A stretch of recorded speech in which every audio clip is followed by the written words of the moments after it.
नेहरू एक कुलीन घर में उत्पन्न हुए थे, तो संसार में ना जाने कितने लोग कुलीन घर में उत्पन्न होते हैं।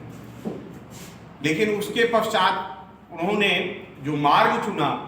वो देश की स्वाधीनता संग्राम का मार्ग चुना और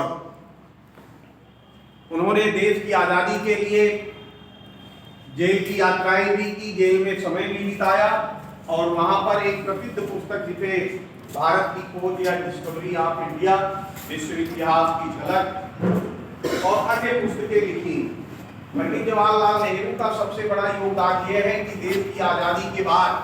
भारत जब अंग्रेज छोड़कर गए थे तो देश का विभाजन हो चुका था और उसके पश्चात भारत का जितना अधिक उन्होंने उपनिवेश के रूप में शोषण किया था तो हमारी हालत बड़ी ही साधारण स्तर की थी। तो देश का पुनर्निर्माण करना था। नेहरू का जो योगदान है वो सबसे बड़ा ये है कि फिर से भारत को उन्होंने खड़ा करने का प्रयत्न किया। देश में कई ऐसे संस्थान स्थापित किए जो आज शिक्षा के क्षेत्र में बहुत ही दूरगामी या अग्रणी माने जाते हैं। IIT की स्थापना करना, IIM स्थापित करना, एम्स की स्थापना करना, भवनों का निर्माण करना। कल कारखानों को कहा करते थे कि वास्तव में ये पूजा के मंदिर है, क्योंकि कल कारखानों से लोगों को न केवल रोजगार मिलता है वरन भारत की आवश्यकताएं भी पूरी होती है।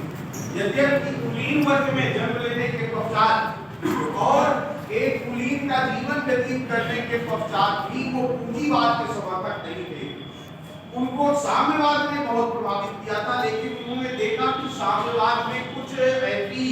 कठोर या जटिल बातें हैं जिनका अनुसरण भारतीय संदर्भ में नहीं किया जा सकता। तो राजनीति के क्षेत्र में उन्होंने एक नई विचारधारा दी कि फिर लोकतांत्रिक समाजवाद के रूप जाना जाता है और लोकतांत्रिक समाजवाद से तात्पर्य उनका ये था कि देश में अगर हमारी सारी सुविधाएं सभी लोगों के लिए खोल दी गई तो देश का जो पूंजीपति वर्ग है या जो जिम्मेदार हैं उनके अधिकार असीमित होते चले जाएंगे और साधारण लोगों को उचित प्रकार से पोषण या रोजी रोटी भी नहीं मिल पाएगी। इसके लिए उन्होंने सार्वजनिक संपत्ति के सार्वजनिकरण पर बल दिया और उनका राष्ट्रीयकरण करने की बात कही और उन्होंने ये कहा कि राज्य जो है वो सबसे अच्छा नियोक्ता है। राज्य को अपने नागरिकों को नियुक्त करना चाहिए, उन्हें रोजगार प्रदान करना ही चाहिए। इसलिए उन्होंने देश में लोकतांत्रिक समाजवाद की नींव डाली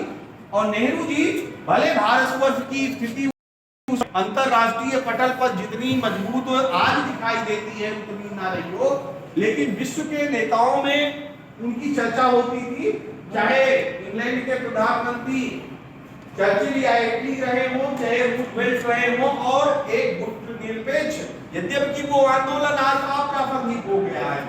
गुट निरपेक्ष आंदोलन के वो प्रणेता माने जाते हैं। जब भारत देश आजाद हुआ तो उस समय दुनिया दो ग्रुपों में बढ़ गई थी, एक पूंजीवादी देश और संयुक्त राज्य